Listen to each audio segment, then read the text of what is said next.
markana waxaanu u talaabeynaa Soomaaliya caalamka dhanka hadalhaynta social media qodobada halkaas iga muuqdo waxyaabaha ugu waaweyn waxaa ka mid ah Soomaaliya oo dadaal ugu jirto ku biirista dalalka ku midaysan dalada bariga Afrika ee EAC sidoo kale madaxweyne xasan sheekh maxamuud oo maanta safarkiisa labaad ku tagaya dalka Tunisia codsi ay u gudbiyeen guddi heer qaran oo weli la horgeenin golaha aqalka sare qodobadan idin waxaa ka mid ah madaxweyne xasan sheekh maxamuud oo ka hadlay 3 jeer oo isku dayo dil uu ka badbaaday waxaan ku horeyn doonaa haddii ay booyna raalli ka noqdo dadaalka ay dowladda Soomaaliya ugu jirto ku biirista dalada bulshada bariga Afrika haddaba madaxweynaha Jamhuuriyadda Federaalka Soomaaliya xasan sheekh maxamuud ayaa u ambabaxaya magaalada Arusha ee dalka Tanzania si uu taageero ugu raadiyo in Soomaaliya ay ka mid noqoto dalalka ku boobay dalada bulshada bariga Afrika EAC daladan waxaa dib loo asaasay sanadii 2000 iyadoo ay ku midaysan yihiin 7 dal oo wadaaga suuq ganacsiyeed ballaaran kaasoo muhiim u ah dhaqaalaha gobolka dhaqaalaha wadajirka ee dalada sanadkii waxaa lagu qiyaasaa in ka badan 300 bilyan oo dollarka Mareykanka iyadoo wadarta tirada dadweynaha ku nool dalalkan lagu qiyaaso 312 milyan waa 12 milyan aan iraahday qofood kuwaasi oo leh hal baasaboor oo mideeya dowladda Soomaaliya ayaa codsiga ka mid noqoshaha daladan waxa ay u gudbisay sanadii 2016 ururkaasi si uu aqoonsado isla markaana uu u tixgeliyo haddaba safarka madaxweyne xasan sheekh maxamuud ayaa noqonaya kiisii lixaad ee uu dalka dibadiisa ku tago tan iyo markii la doortay haddaba dhaqaalaha wadajirka ee daladan sanadii waxaa lagu qiyaasaa in ka badan 300 bilyan oo dollarka Mareykanka hase ahaatee waxaa markaasi warkan ka soo baxay madaxtooyada Soomaaliya oo lagu sheegay in xasan sheekh maxamuud uu socdaal ku tagi doono magaalada Arusha ee dalka Tanzania si uu taageero ugu raadiyaan in Soomaaliya ay ka mid noqoto dalalka ku boobay dalada bulshada bariga Afrika EAC diblomaasi sare oo reer Burundi ayaa sheegay in wadankiisa uu gudoomiyenimada EAC kala wareegay Kenya uuna dalkiisa taageeri doono musharaxnimada Soomaaliya waxaana uu sheegay in dalal kale ay Soomaaliya ay taageeri doonaan bayaanka madaxtooyada ayaa sidoo kale lagu sheegay in dowladda Soomaaliya ay gudbisay codsiga ka mid noqoshada ururkan sanadii 2016 warbixinada kale ee aynu idiin soo gudbin doono oo aanu u hayno qaar ka mid ah dadweynaha inagu xidhan waxaa qayb ka noqon doona haddii ay booyna raalli ka noqdona ay kaga bogan doonaan haddaba gudoomiyaha golaha shacabka Jamhuuriyadda Federaalka Soomaaliya Sheekh Aadan Madoobe waa Sheekh Aadan Maxamed Nuur Aadan Madoobe oo uu heliyo gudoomiye ku-xigeenka labaad ee golaha shacabka Cabdullaahi Cumar Abshirow ayaa xalay caasho sharaf u sameeyay xildhibaanada deegaan doorashadoodu ay tahay dowlad goboleedka Koonfur Galbeed iyo Jubbaland haddaba war ka soo baxay xafiiska gudoomiyaha golaha shacabka ayaa lagu sheegay in markaasi kulankan uu dhaxeeyay gudoomiyaha golaha shacabka ee xildhibaanada ka soo jeeda Koonfur Galbeed iyo Jubbaland waxaa looga hadlay 2 qodob oo kala ah abaaraha iyo sidii xildhibaanada gacan uga geysan lahaayeen labo midnimo iyo isku xidhnaansho xildhibaanada ka soo jeeda deegaanadaasi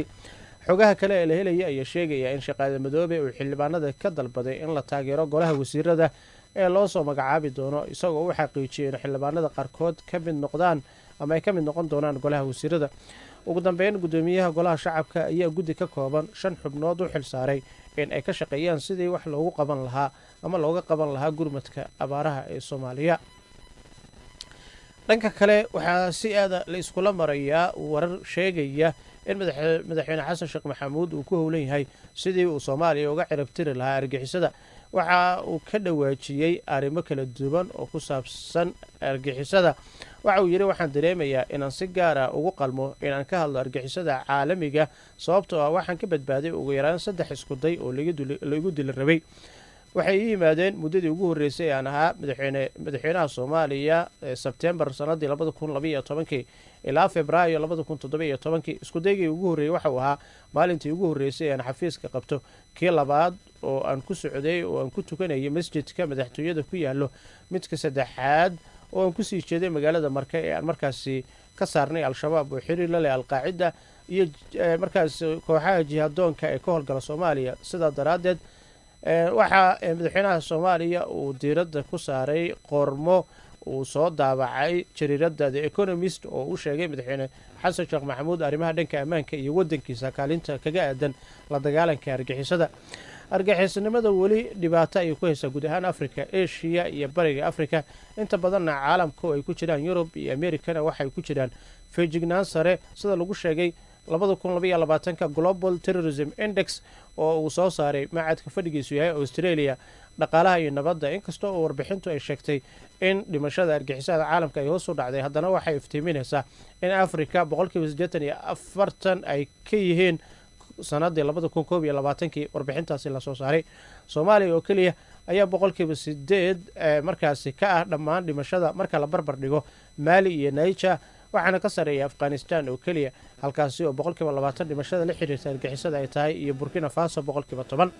Soomaaliya waxaa markaasi dagaal kula jirta argixisada muddo ku dhow 20 sano. colaaduna waxay galaafatay dadka Soomaaliyeed,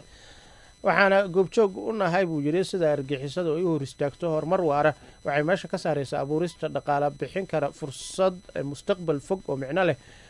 hab muhiim oo lagula tacaalaya qaar ka mid ah sababaha argixisada. waxaa kale oo ay waxyeelo u geysatay dariskeena. xukuumadeeda cusub waxaa ka go-an buu yiri in ay ku gaarsiiso xal nabadeed Soomaaliya, iyadoo markaasi la isku dhaafay xeelado kala duwan oo dhanka ammaanka iyo wadaxaajood adag oo lala galo Al-Shabaab, amaba wadaxaajood adag oo markaasi lagu doonayo in laga ciribtiro Soomaaliya kooxahaasi. guulaha ay dowladda Soomaaliya ka gaadhay ururkan waa ay caddahay, laakiin horumarka degdega ee aan sameynay muddadii ugu horreysay aan madaxweynaha ahaa ayaa si khatar ah hoos ugu dhacay xilligii madaxweynihii ugu horreeyey buu yiri. haddaba siyaasadda Soomaaliya ee curyaanka ah ayaa kooxdaasi argixisada u sahashay in ay ku tijaabiyaan xeelado kala duwan oo ay ku cabsigelinayaan ugana dilayaan shacabka Soomaaliyeed. waanu xoreyn doonaa dhammaan dhulka hadhsan,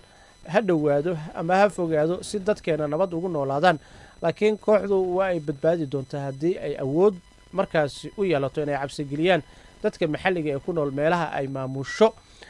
waayahay waa qormo aad u dheer oo jariiradaas sida Economist ay diiradda ku saaraysay arrimaha ammaanka ee Soomaaliya. waan rajaynayaa inaynu sii wadi doonno qodobada kale ee aynu idin hayno oo aanu diiradda ku saari doonno warbixinada iyo dhacdooyinkii ugu dambeeyey Soomaaliya, iyo sidoo kale haddii wararka Soomaalida ku saabsan ay macquul noqoto. wahagaag isla wararka la xiriiro arrimaha ammaanka ee Soomaaliya, ra'iisul wasaaraha Soomaaliya Xamse Cabdi Barre ayaa sheegay in dowladda Soomaaliya ay ka go'an tahay in ay qaado howlgal isugu jira mid military iyo mid aan military ahayn oo ka dhana ururada Al-Shabaab iyo Daacish. ra'iisul wasaaraha oo ka hadlay shalay kulan ay mas'uuliyiinta dowladdu la yeesheen xubno ka tirsan golaha nabadda iyo amniga ee Midowga Afrika ayaa sheegaya in howlgal ka dhan ah kooxahaasi uu noqon doono mid xoogan oo dhammaystiran. waxa uu sheegay in ujeeddadu ay tahay in la xajisto guulihii la gaaray, in dib loo furo jidadka ay marayso sahayda baabuurta, ganacsiga iyo dadweynaha isku safraya. Xamse ayaa sidoo kale sheegay in dib u habeen lagu sameynayo maaliyadda dalka si looga hortago maalgelinta kooxahaasi. waxa uu uga mahadceliyay Midowga Afrika nafuurnimada ay sameeyeen ciidamada nabad ilaalinta Midowga Afrika ee ku sugan Soomaaliya. madaxweynaha Soomaaliya Xasan Sheekh Maxamuud ayaa horey u sheegay in dowladda ay doonayso in 3 siyaabood ay ku wajahdo kooxaha amniga diidaya amaba qalqalgelinaya arrimaha ammaanka Soomaaliya, kuwa oo kala mid ah military, mid fikri iyo mid dhaqaale. waxa uu sheegay in siyaasadii ilaa haatan lagu soo wajahay kooxahaasi aysan ahayn mid ku filan, waxaana uu sheegay in siyaasadda in markaasi kooxdaasi la doonayo in looga ciribtiro Soomaaliya Al-Shabaab, sidoo kalena dhibkooda la iska mooso oo ay guuldareysatay marar badan. hase ahaatee arrintan la doonayo in si weyn wax looga qabto dhibaatada ka taagan qaybo ka mid ah Soomaaliya. waxaan kusoo gunaanudaya warbixintayada haddii ay buuin raalli ka noqdo. telefishinka dowladda Ciraaq ayaa sheegaya in 3 qof oo ay ku jiraan 2 caruur oo ay ku dhinteen 23 kalena ay ku dhaawacmeen kadib markii Turkiga ay ku garaaceen madaafiic gobolka Zaho ee waqooyiga waddankaasi. Mushir Bashiir oo mas'uul ka tirsan gobolkaasi oo kale wararka AFP-da u sheegay in dadka dhintay ay u badnaayeen dalxiisayaal ka yimid bartamaha iyo koonfurta dalkaasi.